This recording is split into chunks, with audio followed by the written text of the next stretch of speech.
नमस्कार दोस्तों, मैं अजीत प्रताप सोनी आप सभी का स्वागत करता हूं अजीत सर मैथ क्लासेस में। आज हम लोग आ गए हैं क्लास 10th के कुछ इंपॉर्टेंट क्वेश्चन को लेकर, जो कि 2023 के एग्जाम में बहुत ही ज्यादा क्लास 10th के बच्चों के लिए फायदा करेगा।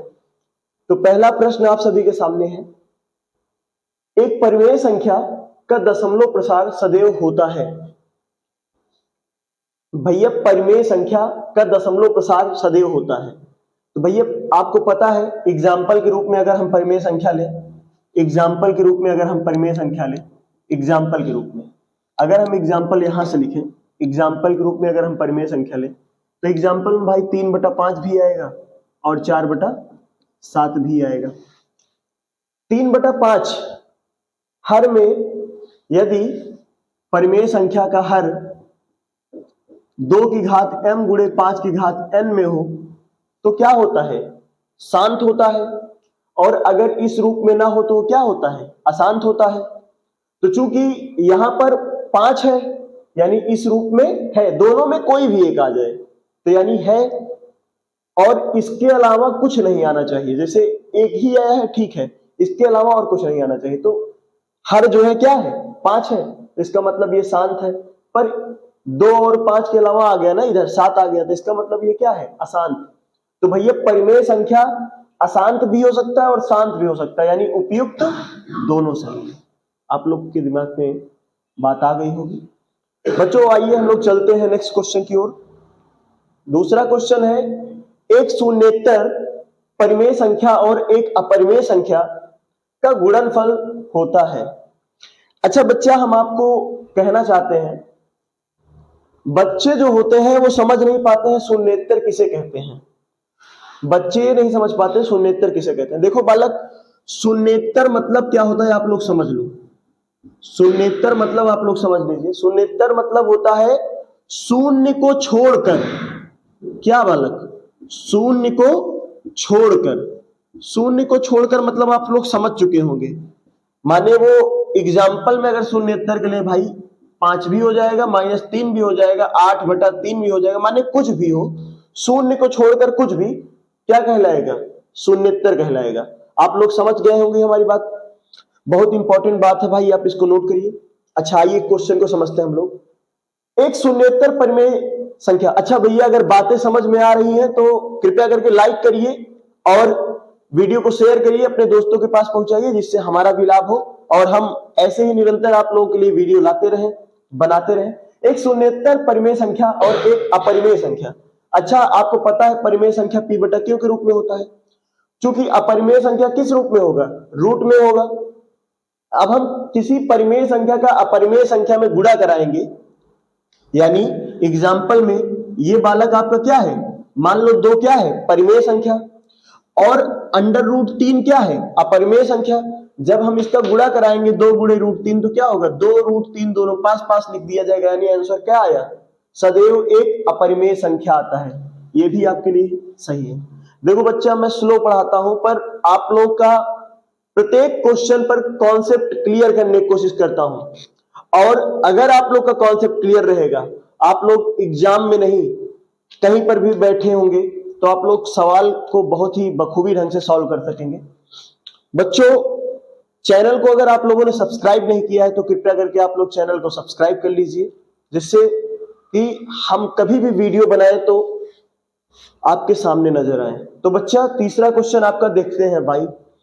रेखाओं x = 0 और 2x + 3y = 12 का प्रतिच्छेद बिंदु है। देखो भाई, इसको हम इरेज कर देते हैं, इसकी जरूरत आपको नहीं पड़ेगी। बालक, इसमें कह रहा है कि रेखाओं x = 0 और 2x + 3y = 12 का प्रतिच्छेद बिंदु है। देखो जैसे क्या होता है कि कोई रेखा 2 ठो है, जहां पर ये रेखा कटती है, जहां पर ये दोनों रेखा कटती हैं, x = y = जो वैल्यू आता है वही होता है ये। माने जो हल आता है वो बिंदु कौन सा होता है? यही होता है। और बिंदु को हरदम हम x, y के रूप में दर्शाते हैं। आप लोग इसको समझ गए बात हमारी? किस रूप में दर्शाते हैं? x, y। और जहां पर कटेगा दोनों रेखाएं या दोनों लाइन, वही उस दोनों रेखाओं का हल होगा। समझ में आ रहा है बात? यानी रेखाओं x बराबर 0 और इतना, x बराबर 0 भी एक रेखा है और ये भी एक रेखा है। कब प्रतिच्छेद बिंदु, चूंकि x बराबर 0 है तो x का मान क्या कर देंगे, इस वाले रेखा में रख देंगे। तो देखो भाई, जब 2 और x की जगह पर क्या रखेंगे 0, x की जगह पर हमने क्या रखा 0 रखा, प्लस 3y बराबर 12। अच्छा भैया, 2 जीरो जा कितना हो जाएगा 0 हो जाएगा, 2 जीरो जा 0 और 0 3y में जोड़ने कोई फायदा नहीं, यानी 3y ही रह जाएगा बराबर 12। मैं आपको कह दे रहा हूं ये दोनों किसमें है, गुणा में है और इधर बराबर में 12 है। हम चाहें तो 3 इक्कम 3, 3 चौक 12, यानी y बराबर 4। x की जगह पर मैंने क्या रखा 0 और y बराबर कितना आया 4। भाई साहब, x की जगह पर 0, y की जगह पर 4, 0,4 कहीं दिख रहा है?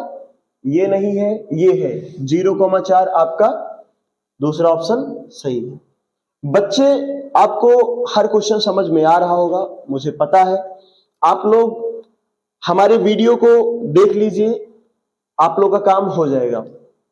नेक्स्ट क्वेश्चन चलते हैं हम लोग। क्वेश्चन आपका है, देखिए बालक, हम इसको इरेज कर दे रहे हैं, आप लोग स्क्रीनशॉट ले लिया करिए जो भी बातें अच्छी लगे। देखो, वह सबसे बड़ी संख्या, भैया जब भी सबसे बड़ी संख्या कह रहा है, वह सबसे बड़ी संख्या जिससे 70 और 125 को विभाजित करने पर क्रमशः शेषफल 5 और 8 प्राप्त होता है। भैया ध्यान से सुनिए फिर से प्रश्न को, वह सबसे बड़ी संख्या जिससे 70 और 125 को विभाजित करने पर, यानी उस सबसे बड़ी संख्या से 70 को विभाजित करें और 125 को, यानी 70 अंदर रहे और सबसे बड़ी संख्या बाहर, ऐसे x बाहर 125। x क्या है, सबसे बड़ी संख्या है। क्या है x, सबसे बड़ी संख्या है। सबसे बड़ी संख्या ना को विभाजित करने पर शेषफल कितना मिलता है 5 और 8 प्राप्त होता है। तो देखो बालक, ऐसे क्वेश्चन में हम लोग HCF निकालते हैं, यानी मासा निकालते हैं बालक। और ऐसे क्वेश्चन को कैसे करते हैं, जो 70 दिया गया है, क्योंकि 70 में भाग करने पर शेषफल 5 बच रहा है, यानी 70 माइनस 5 कर लेंगे। फिर कॉमा, भाई 125 में भाग करने पर 8 शेषफल, यानी 125 माइनस 8 कर देंगे। देखो, घटा इसलिए रहे हैं क्योंकि आपको पता है कि इसको घटाने पर मुझे 65 मिला और इसको घटाने पर 125 में से 8 घटाऊंगा 117 मिलेगा। भैया 65 और 117 किसके पहाड़ा में आता है? देखो, अगर आपको मासा निकालना आता है अच्छी बात है, नहीं आता तो देख लीजिए किस प्रकार से निकालते हैं। 65 बाहर रखो, 117 अंदर रखो, 65 इक्कम 65 आया। अब 7 में से 5 गया 2 और 11 में से 6 गया 5, 52 आ गया। और ये ऊपर वाला जो रहेगा यहाँ आ जाएगा 52 इक्कम 52 आ गया। फिर भैया 5 में से 2 गया 3 और 6 में से 5 गया 52, फिर यहाँ आ जाएगा यही वाला 52 आया, 13 चौका 52 पूरा कट गया, यही क्या हो गया मासा। यानी मासा, इन दोनों का मासा कितना आया 13 आया। क्या आया? HCF, यानी मासा 13 आया। यानी x का मान कितना आया है आपका 13 आया है। x का मान कितना आया 13 आया। तो बालक, इसलिए आपका आंसर अधिकतम 13 सही हो जाएगा। क्या सही हो जाएगा? 13 सही हो जाएगा। देखो बच्चा, यहां पर 13 क्यों सही हुआ? क्योंकि देखो, जब ये दोनों संख्या का मासा निकाला तो इसका मतलब ये 13 से पूरी तरीके से कट जाएगी। पर अब 13 को 13 से भाग करूंगा 70 को, तो क्या होगा 5 बार जाएगा 65 पर, 5 क्या हो जाएगा बच जाएगा। इसीलिए ऐसे क्वेश्चन में जब शेषफल रहता है तो क्या करते हैं, उसको घटाते हैं। अब आपको बातें समझ में आई? चलिए हम लोग चलते हैं नेक्स्ट क्वेश्चन की ओर। तो दोस्तों, नेक्स्ट क्वेश्चन पे हम लोग आ गए हैं। 5वां नंबर क्वेश्चन, आप लोग ध्यान दीजिए। समीकरण 2x प्लस ay बराबर 1 तथा 3x माइनस 5y बराबर 7 का कोई भी हल नहीं होगा यदि a का मान होगा। अर्थात बच्चा यहां पर कह रहा है कि हमें 2 समीकरण दे दिया गया है और इसमें कह रहा है कि a का मान कितना होगा, इसी a का मान पूछ रहा है। देखो बालक, ऐसे क्वेश्चन में हम लोग जानते हैं यही होता है तरीका, a1 बटा a2 बराबर b1 बटा b2 बराबर नहीं होगा c1 बटा c2। अगर क्वेश्चन का कोई हल नहीं है तो इसका मतलब वो कैसा है, इसका मतलब वो समांतर है। समांतर रेखा का कोई भी हल नहीं होता। पर भाई यहां पर हमें a का मान बताना है, यानी इन्हीं दोनों को क्या कर लेना है, तुलना कर लेना है। a1 की वैल्यू कितनी, देखो a1 की वैल्यू 2 है, ठीक है। b1 की वैल्यू आपकी a है और c1 की वैल्यू -1, इधर जाएगा तो a2 b2 c2। चलो a1 की वैल्यू 2 लिखो बटा a2 की वैल्यू कितनी 3 लिखो। भैया ध्यान दो, a1 की वैल्यू 2 लिखा, a2 की वैल्यू 3 लिखा, बराबर b1 की वैल्यू a लिखूंगा और b2 की वैल्यू कितना है भैया -5। चूंकि इसको इधर भेज दो क्योंकि a बराबर निकालना है, तो a बराबर -5 दूना -10 और बटे में 3 रहने दो, a बराबर निकल गया। कहीं पर दिख रहा है तीसरा ऑप्शन। तो बच्चों आइए हम लोग नेक्स्ट क्वेश्चन पे चलते हैं। द्विघात समीकरण 2x² - 4x + 3 = 0 के बारे में निम्न कथनों पर विचार कीजिए। यहां पर कथन क्या दिया जा रहा है, ध्यान से समझिए। दिए गए समीकरण का विविक्तर 0 से कम है। अच्छा भैया, समीकरण का कोई मूल वास्तविक नहीं है। अच्छा, विविक्तर 0 है, मूल वास्तविक है। भैया यहां पर कुल मिला के आपसे अगर आपको जो है पता है विविक्तर को हम किससे दर्शाते हैं भैया, विविक्तर को अंग्रेजी में डिस्क्रिमिनेंट कहते हैं। विविक्त कर को हम लोग डिस्क्रिमिनेंट कहते हैं, यानी डी से। अगर डी का मान जो है 0 से कम होता है तो इसका मतलब वो क्या है, इसका मतलब कि उसका मूल वास्तविक नहीं होगा, काल्पनिक होगा। अगर डी बराबर 0 है तो इसका मतलब वास्तविक और बराबर दोनों होगा ना। अगर डी का मान 0 से ज्यादा है, डी का मान क्या है 0 से ज्यादा है, तो मूल क्या होगा, वास्तविक होगा। समझ में आ रहा है कि नहीं? यहां पर मूल कैसा होता है, काल्पनिक होता है, काल्पनिक। और यहां दोनों जगह क्या होगा, वास्तविक होगा। क्या होगा, वास्तविक होगा। ठीक बालक, यहां पर बराबर होते हैं, यहां बराबर नहीं होते, वास्तविक होगा। अच्छा भैया, यहां पर डी बराबर निकालने, आपको पता है आगे वाला ए है, ये बी है, ये सी है। यहां पर ये क्या है, ए बी सी। तो भैया अब क्या करेंगे, तो डी बराबर हम लोग जानते हैं फॉर्मूला क्या होता है, बी स्क्वायर -4ac। तो बी का मान कितना आएगा, -4, -4 रखते हैं, -4 का स्क्वायर, फिर -4। ए का मान कितना है भैया, 2 है। सी का मान कितना है, 3 है। अच्छा ठीक है, -4 का स्क्वायर कितना हुआ, 16, माइनस 4 दूनी 8, 8 त्रिक 24। भैया ध्यान दो, डी बराबर निकाल रहा हूं। देखो स्मॉल डी लिखो या कैपिटल डी लिखो, दोनों चल जाएगा। आप कैपिटल डी लिख लेना, ज्यादा अच्छा रहेगा। कैपिटल डी बराबर, ठीक है, लोग कैपिटल डी से ही दिखाते हैं। तो कैपिटल डी बराबर 24 में से 16 घटाओ, कितना आएगा, -8।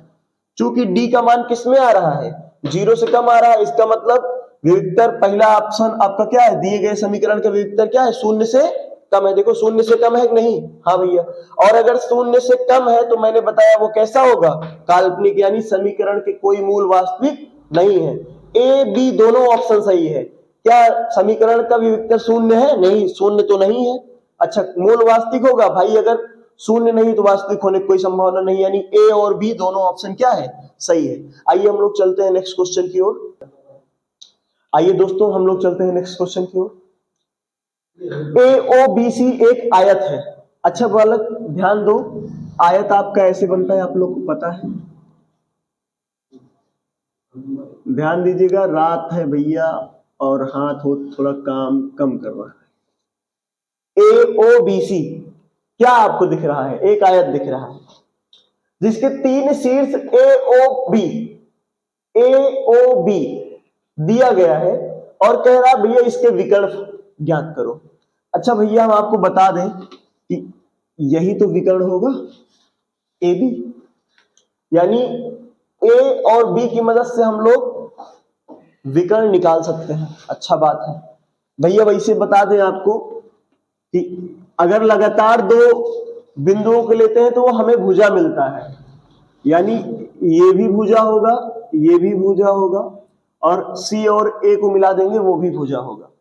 पर जो जैसे A B एक एक को छोड़कर ऐसा कुछ लेते हैं तो ये क्या कहलाता है? विकर्ण कहलाता है। मैं आपको बता दे रहा हूं, ये सब बातें इंपॉर्टेंट है, ध्यान रखिएगा। हो सकता है कुछ लोगों के पल्ले ना पड़ी हो, पर आगे आपके पल्ले पड़ जाएगा। ध्यान दो, यहाँ ए बी बराबर हमें निकालना है। ए बी की दूरी का फार्मूला आप लोग को पता है, नहीं पता तो देखिए, under root x2 minus x1 का whole square plus y2 minus y1 का whole square.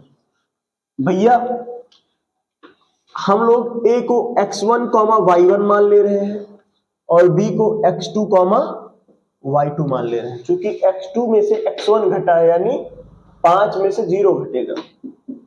Under root 5 minus 0 का होल स्क्वायर प्लस फिर 0 माइनस 3, यानी 0 माइनस 3 का होल स्क्वायर। भैया अंडर रूट 5 में 0 गया 5, भैया 5 में 0 गया 5 और 5 का स्क्वायर 25 होगा, प्लस 0 में से 3 जाएगा -3 और -3 का स्क्वायर कितना भैया 9 आएगा, और 25 9 अंडर रूट 34। अंडर रूट 34 बाहर होगा? नहीं होगा, नहीं होगा। अच्छा दिख रहा है ऑप्शन, बस मिला आंसर। बहुत ही आसान है। आइए हम लोग नेक्स्ट क्वेश्चन पर चलते हैं। यदि समीकरण x स्क्वायर प्लस के एक्स माइनस 5/4 बराबर 0 का एक मूल 1/2 है तो k का मान है। भैया इसमें k का मान पूछ रहा है हमें, एक मूल दे दिया है। अच्छा द्विघात है, इसके 2 मूल होंगे, जितना घात होगा उसका उतना मूल होगा। समझ में आ रहा है? क्योंकि ये द्विघात समीकरण है, क्वाड्रेटिक है, इसलिए इसके कितने मूल होंगे? 2। एक मूल दे दिया। मूल मतलब अगर उस मान को x में रख दिया जाए तो क्या हो जाता है? 0 के बराबर आ जाता है। चलो रखते हैं, x की जगह पर कितना रखेंगे? 1/2 का स्क्वायर, फिर प्लस, चूंकि स्क्वायर लगा है तो स्क्वायर लगाएंगे, k और x की जगह पर फिर 1/2 लिखेंगे, -5/2 बराबर 0। भैया ध्यान दीजिए, इसमें क्या होगा कि 1 का स्क्वायर 1 और 2 का स्क्वायर 4, 1/4 प्लस k कम k/2 -5/4 बराबर 0। आपको मैं बता दूं कि k/2 आगे लिख दो, भैया आगे लिख दे रहे हैं, -5/4 को इधर दे रहे हैं 5/4 और प्लस 1/4 को इधर भेज दे रहे हैं -1/4। आपको पता है कि जब हर समान हो तो ऊपर वाले घट जाते हैं, यानी k/2 बराबर 4 सेम है, 5 माइनस 1, ठीक। तो अब इसमें क्या होगा? 5 में से 1 गया 4 और 4/4, यानी इससे ये कट जाएगा। जब भी कट जाए तो यानी आप लोग समझ लीजिएगा 1 ही आने वाला है। k/2 बराबर 1, 2 भाग में इधर जाएगा गुणा में, यानी k बराबर 2। समझ में आया? आइए चलो नेक्स्ट क्वेश्चन पर चलते हैं अपने लोग। तो दोस्तों आइए हम लोग नेक्स्ट क्वेश्चन पर चलते हैं। दो समरूप त्रिभुजों की भुजाएं 4:9 के अनुपात में है। इन त्रिभुजों के क्षेत्रफलों का अनुपात क्या होगा? भैया जब भी आपको दो समरूप त्रिभुज दिए जाए और उनके भुजाओं का अनुपात अगर 4:9 दे रहा है, तो अगर क्षेत्रफलों का अनुपात पूछेगा तो हम लोग को क्या कर देना है?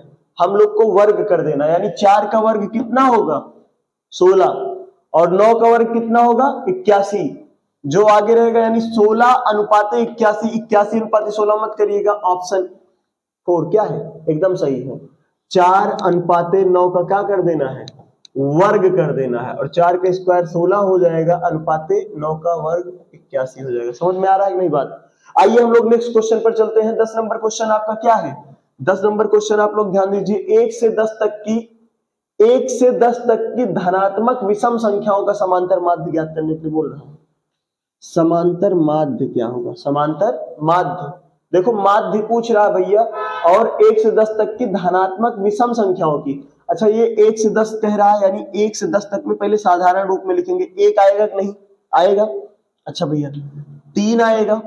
विषम संख्या की बात कर रहा है, किसकी? विषम संख्या की।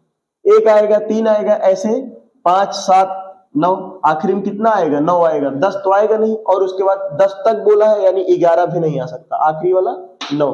इतना ध्यान देना, जब भी इस तरीके का क्वेश्चन करना हो हमें क्या करना है? a + b/2। जब भी अगर हमको क्या निकालना हो? माध्य निकालना हो। क्या निकालना हो? और माध्य निकालना हो, और वो कैसा हो? श्रेणी में हो। कैसा हो? श्रेणी में हो। किस रूप में हो, श्रेणी में हो, तो हमें क्या करना पड़ेगा, ये ए हो जाएगा, क्या हो जाएगा ए, और अंतिम वाला क्या हो जाएगा बी। यानी भैया आप लोग समझ गए होंगे 1+9, समझ में आ रहा है, 1+9/2, 10/2 कितना होगा भैया, सॉरी बालक, 10/2 कितना आया 5। बहुत ही आसानी से आप लोग ऐसे कोई भी सवाल लगा सकते हैं। एक एग्जांपल और देता हूं इसी का, जैसे आपके सामने 3 है और 5 है, 7 है, 9 है, सब में देखो 2-2 का अंतर है, 11 है। अब इसमें कह रहा है कि इसका समांतर माध्य ज्ञात करो। समांतर माध्य यानी माध्य बराबर ज्ञात करने के लिए बोल रहा है, तो हमें ए लेना है और बी लेना है। 3 + 11 और बटे में 2 कर देना, क्योंकि सब में अंतर 2 का है। देखो 3 और 5 में अंतर कितने का, 2 का। 5 और 7 में 2 का अंतर, 7 और 9 में 2 का अंतर, 9 और 11 में 2 का अंतर। अगर समान अंतर है तो क्या करना है, पहला और अंतिम जोड़ना है और बटा 2 कर देना है। 11 3 14/2 कितना आया, 7 आ गया। समझ में आया नहीं? तो इस तरीके से हम इस वीडियो को एंड करते हैं। आप लोग जो है कृपया करके हमें मोटिवेट कीजिए, सब्सक्राइब कीजिए। जय हिंद, जय भारत।